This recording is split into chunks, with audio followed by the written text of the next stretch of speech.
इस कार्यक्रम के पुण्यार्जक हैं भागचंद सेठी सीकर राजस्थान, मनोज कुमार झिगर सीकर राजस्थान, गुलाब चंद कोटिया देवपुरा बूंदी राजस्थान, प्रदीप कुमार हरसौरा नागदी बाजार बूंदी राजस्थान, पदमचंद मित्तल लदाना जयपुर राजस्थान, पदमचंद सेठी चौथ का बरवाड़ा राजस्थान, हेमंत कुमार कंसल चौथ का बरवाड़ा राजस्थान, महावीर कुमार सरावगी नैनवा बूंदी राजस्थान, खेमचंद सामरिया इटावा जिला कोटा राजस्थान, विनोद कुमार सामरिया इटावा जिला कोटा राजस्थान, चेतन कुमार सामरिया इटावा जिला कोटा राजस्थान, वर्धमान ठग इटावा जिला कोटा राजस्थान, श्रीमती मायाबाई सिंघल इटावा कोटा राजस्थान, श्रीमती मंजू स्वर्गीय विनोद कुमार सिरसागंज उत्तर प्रदेश, सुधीर कुमार जैन सिरसागंज उत्तर प्रदेश, संजय कुमार मुखिया सिरसागंज उत्तर प्रदेश, सोनी जैन संगीतकार नगलादानी सिरसागंज उत्तर प्रदेश, विमल कुमार नगलादानी सिरसागंज उत्तर प्रदेश, अंकित कुमार जैन महावीर स्वीट सिरसागंज उत्तर प्रदेश, त्रिलोक चंद विलाला निवाई राजस्थान, निर्मल कुमार जैन SBI विभव नगर फिरोजाबाद उत्तर प्रदेश, ललित जैन साहिबाबाद जिला गाजियाबाद उत्तर प्रदेश, दिलीप कुमार जैन आरोन जिला फिरोजाबाद उत्तर प्रदेश, प्रदीप कुमार जैन आरोन जिला फिरोजाबाद उत्तर प्रदेश, अजीत कुमार जैन आरोन जिला फिरोजाबाद उत्तर प्रदेश। कौन योगी मोक्ष मार्ग का नेता है? या यूँ कहें कि जो योगी ऐसे विषयों से ऐसे भावों से रहित है, वो योगी मोक्ष मार्ग का नेता है। तो कल बताया था मूढ़तः तीन मूर्ता से रहित। तीन मूर्ता मतलब देव मूर्ता, गुरु मूर्ता और लोक मूर्ता। इन तीन मूर्ताओं से रहित होते हैं साधुजन।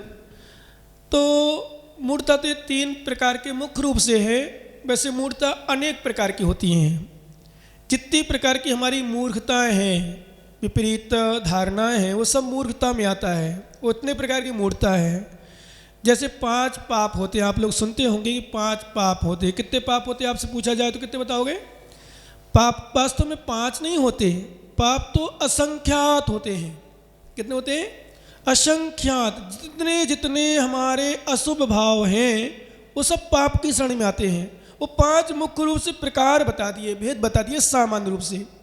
5 मतलब भेद बता दिए कि वास्तव में मुख्य रूप से हिंसा, झूठ, चोरी, कुशील, परिग्रह 5 भेद बता दिए। लेकिन इनमें भी असंख्यात भेद हैं। हिंसा के भाव एक नहीं होते। हिंसा पाप मतलब लोग समझते हैं हिंसा कर देना हिंसा पाप है।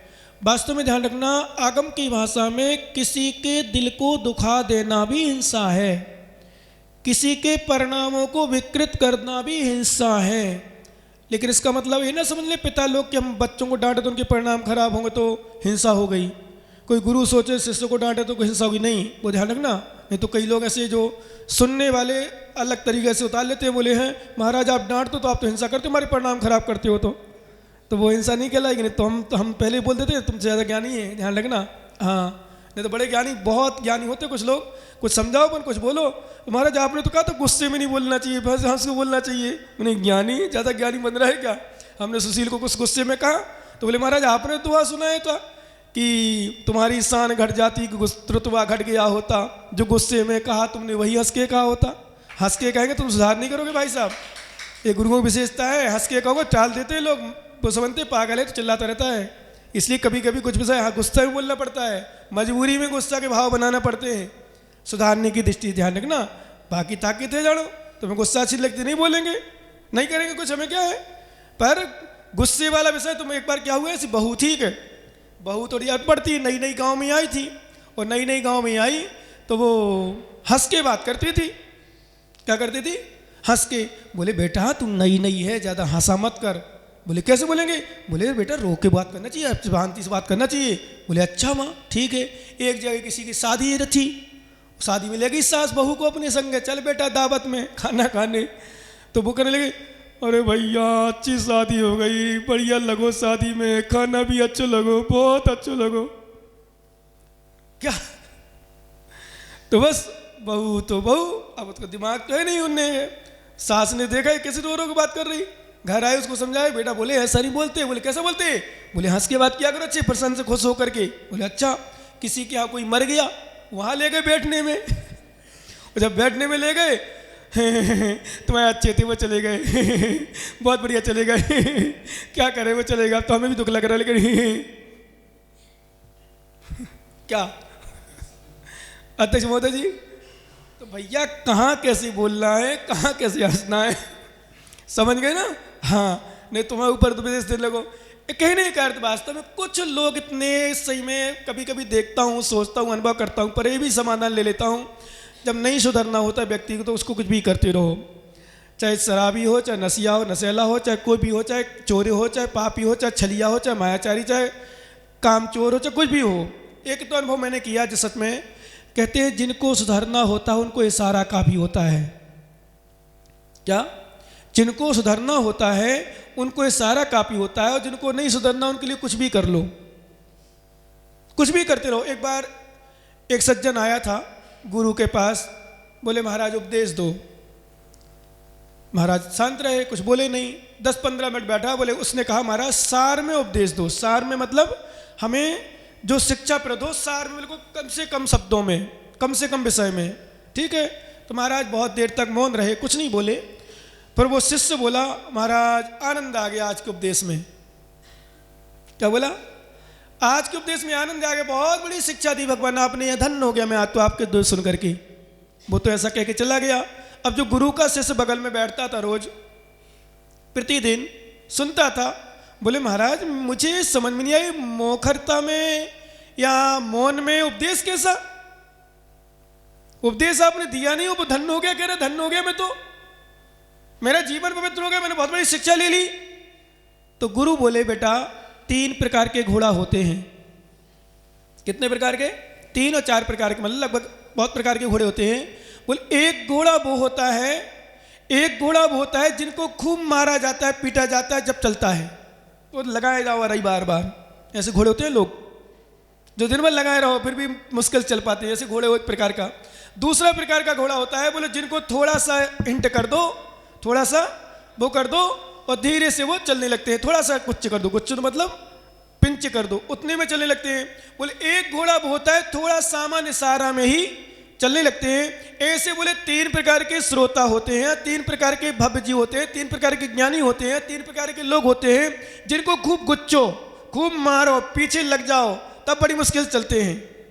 और चौथे प्रकार के हम बताते हैं आपको कि चौथे प्रकार के वो भी लोग होते हैं जिनको कितने गुचते रहो कुछ फर्क नहीं पड़ना, कितने चिल्लाते रहो, वो तो 12 साल पुंगी में डालो। क्या? 12 साल पुंगी में डालो फिर निकालो तो टेढ़ी टेढ़ी। क्या? किसकी? अब आप बोलो ना पूरा, हम आप पूरा बोलें क्या, है ना। 12 साल पुंगी में डालो निकालो तो टेढ़ी टेढ़ी, ऐसे लोग होते। तो चौथे प्रकार को 3 प्रकार में, एक जब गुच्चो जब चलता है, दूसरे में सामान्य गुच्चो मतलब सामान्य सारा करो, भैया ऐसा नहीं ऐसा करो, वो चल जाता। तीसरा वो सबसे अच्छा होता है जो फर्स्ट वाला होता है, जिसको मात्र इशारा ही काफी होता है। बोले बेटा मैंने इसको इशारा में किया है, मौन रहना ही सर्वश्रेष्ठ साधना है, यही तेरा मोक्ष मार्ग है।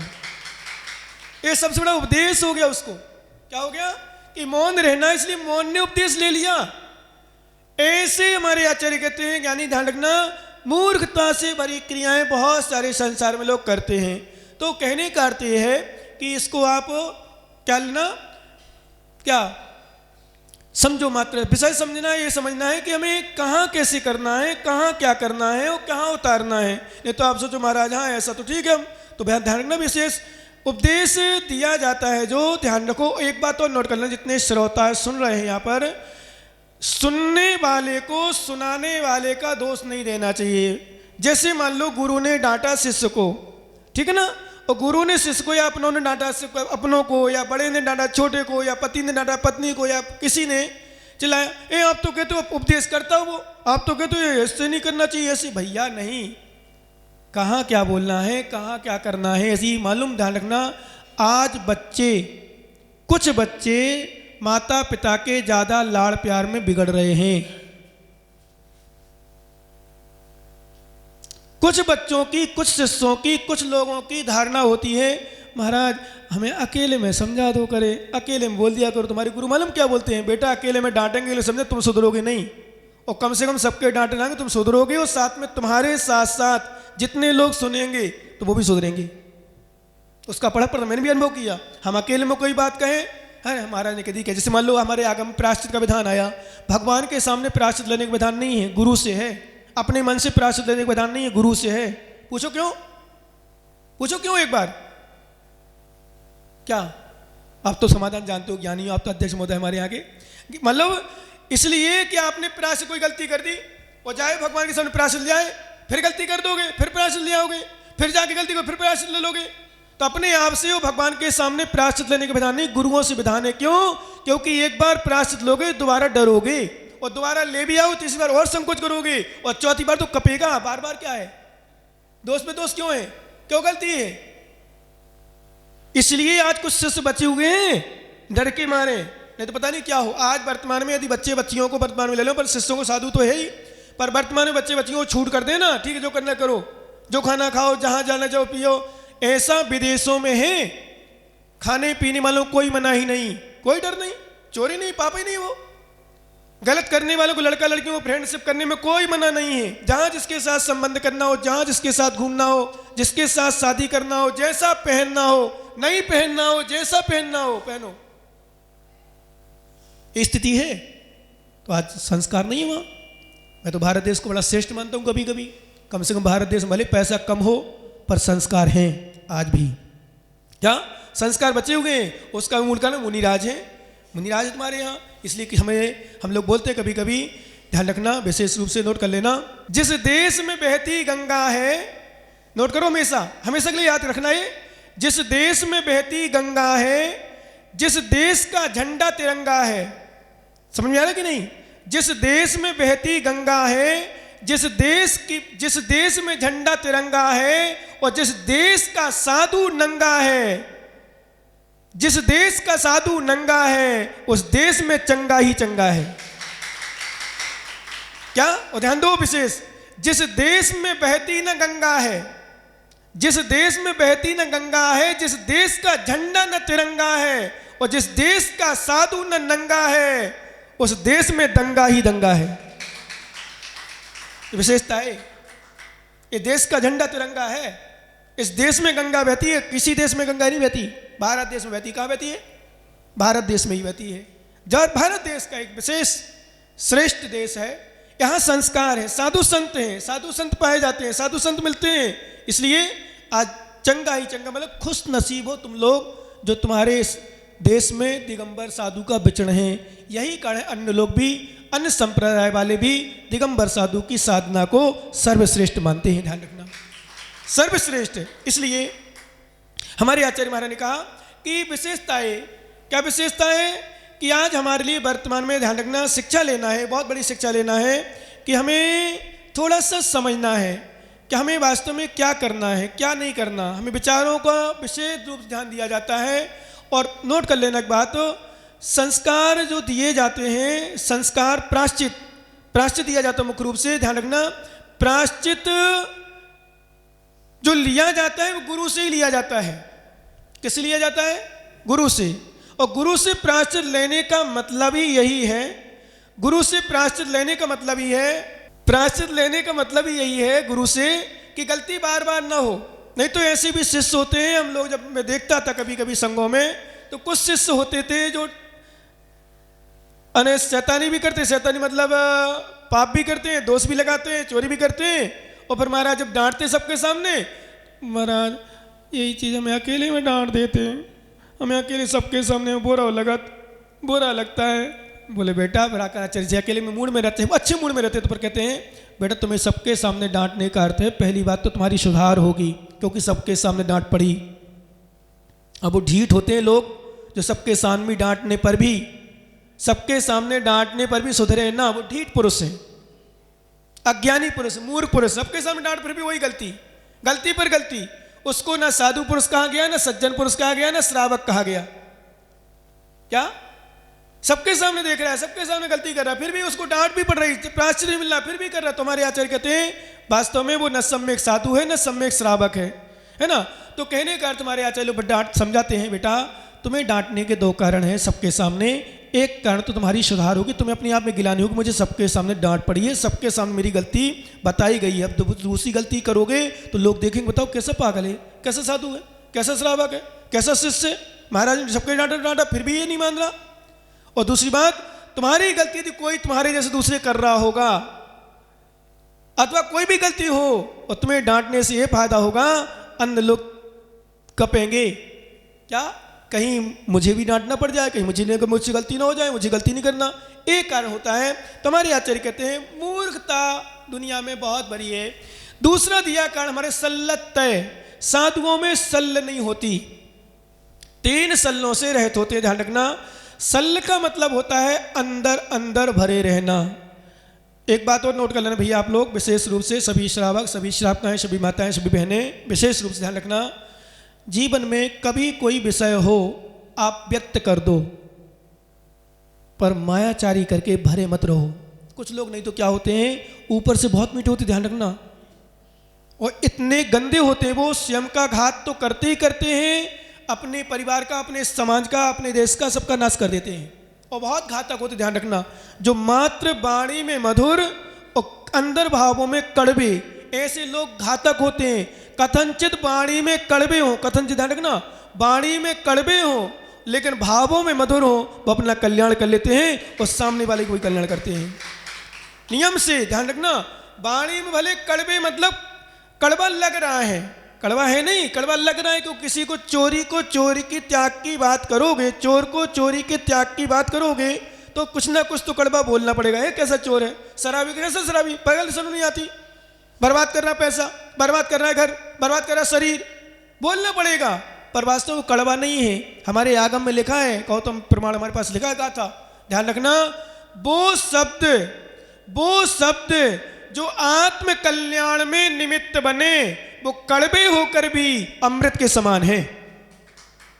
क्या, जो शब्द आत्म कल्याण में निमित्त बने, कड़वे होकर भी अमृत के समान है। औषधि कड़वी ली जाती है, विश्वास करना, रोग को निवारण करने के लिए कड़वी औषधि ली जाती है। और जो शब्द आत्म कल्याण में निहित ना हो, आत्मा का पतित कराने वाला हो, आत्मा का पतन कराने वाला हो, ऐसा मधुर वचन भी विष के तुल्य है। इसलिए साफ स्पष्ट रहना चाहिए, साफ स्पष्ट बोलना चाहिए। हमारे आचार्य सल्लत्र, सल्ल का अर्थ है ये मन में रखता है, मन में, माया मिथ्या निदान, मन में एक बात है, माया मन में होती है, सल्ल चुप्ती अंदर अंदर अंदर अंदर करती पैदा, माया मिथ्या, मिथ्या रूपी अंदर होता है, निदान अंदर से होती है। तीनों ये सल्ल अंदर की बाहर प्रकट नहीं होती। मायाचारी, ध्यान रखना ज्ञानी, मायाचारी इतनी मीठी होती है सामने वालों को दिखती नहीं है, पर मैं कहता हूं तो माया से माया को ठग सकते हो पर कर्म को नहीं ठग सकते। इस कार्यक्रम के पुण्यार्जक थे भागचंद सेठी सीकर राजस्थान, मनोज कुमार झिगर सीकर राजस्थान, गुलाबचंद कोटिया देवपुरा बूंदी राजस्थान, प्रदीप कुमार हरसौरा नागदी बाजार बूंदी राजस्थान, पदमचंद मित्तल लदाना जयपुर राजस्थान, पदमचंद सेठी चौथ का बरवाड़ा राजस्थान, हेमंत कुमार कंसल चौथ का बरवाड़ा राजस्थान, महावीर कुमार सरावगी नैनवा बूंदी राजस्थान, खेमचंद सामरिया इटावा जिला कोटा राजस्थान, विनोद कुमार सामरिया इटावा जिला कोटा राजस्थान, चेतन कुमार सामरिया इटावा जिला कोटा राजस्थान, वर्धमान ठग इटावा जिला कोटा राजस्थान, श्रीमती मायाबाई सिंघल इटावा कोटा राजस्थान, श्रीमती मंजू स्वर्गीय विनोद कुमार सिरसागंज उत्तर प्रदेश, सुधीर कुमार जैन सिरसागंज उत्तर प्रदेश, संजय कुमार मुखिया सिरसागंज उत्तर प्रदेश, सोनी जैन संगीतकार नगलादानी सिरसागंज उत्तर प्रदेश, विमल कुमार नगलादानी सिरसागंज उत्तर प्रदेश, अंकित कुमार जैन महावीर स्वीट सिरसागंज उत्तर प्रदेश, त्रिलोक चंद विलाला निवाई राजस्थान, निर्मल कुमार जैन SBI विभव नगर फिरोजाबाद उत्तर प्रदेश, ललित जैन साहिबाबाद जिला गाजियाबाद उत्तर प्रदेश, दिलीप कुमार जैन आरोन जिला फिरोजाबाद उत्तर प्रदेश, प्रदीप कुमार जैन आरोन जिला फिरोजाबाद उत्तर प्रदेश, अजीत कुमार जैन आरोन जिला फिरोजाबाद उत्तर प्रदेश।